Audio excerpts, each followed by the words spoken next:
நேற்று டின்னருக்கு வீட்லேயே கோதுமை மாவு வச்சு பீட்சா செஞ்சுருந்தேன். அதோட ஃபுல் ரெசிபி நம்மளோட சேனலில் அப்லோட் பண்ணுறேன், மறக்காமல் போய் பாருங்கள். இன்றைக்கி மார்னிங் லஞ்ச் பாக்ஸ் வந்து பாப்பாவுக்கு தான் ரெடி பண்ணிகிட்ருக்கேன். 2 நாளாக பாப்பா கொடுத்த லஞ்ச் பாக்ஸ் அப்படியே ரிட்டன் வந்துடுச்சு. அவள் சாப்பிடவே இல்லை. சரி, அவளுக்கு இன்றைக்கி பிடிச்ச எக் நூடுல்ஸ் பண்ணி கொடுக்கலான்ட்டு வெங்காயம், முட்டை, பெப்பர், சால்ட்டு, அப்புறம் வேக வச்சுருக்க நூடுல்ஸ் போட்டு மிக்ஸ் பண்ணி அவளுக்கு லஞ்ச் பேக் பண்ணி கொடுத்தாச்சு. அடுத்து ஜூஸ் பார்த்திங்கன்னா இன்றைக்கி கிரேப்ஸு அப்புறம் புதினா, இஞ்சி போட்டு கிரேப் ஜூஸ் தான் பண்ணுறேன். இந்த மாதிரி புதினா, இஞ்சி சேர்க்கும் போது உங்களோட கிரேப் ஜூஸ் ரொம்பவே டேஸ்ட்டாக இருக்கும். ட்ரை பண்ணி பார்த்துட்டு எப்படி இருக்குன்னு சொல்லுங்கள்.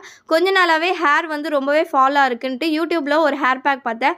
அதுதான் வந்து இப்போது அரைச்சிட்டு இருக்கேன். இதோட ஃபுல் மெஷர்மெண்ட் நான் கீழே டிஸ்கிரிப்ஷனில் சொல்கிறேன். வேணும்னா நீங்களும் வந்து ட்ரை பண்ணி பாருங்கள்.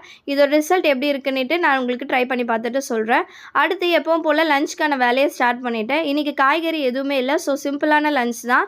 என்ன பண்ணிட்டு இருக்கேன்னு பார்த்தீங்கன்னா கிள்ளி போட்ட சாம்பார் தான்.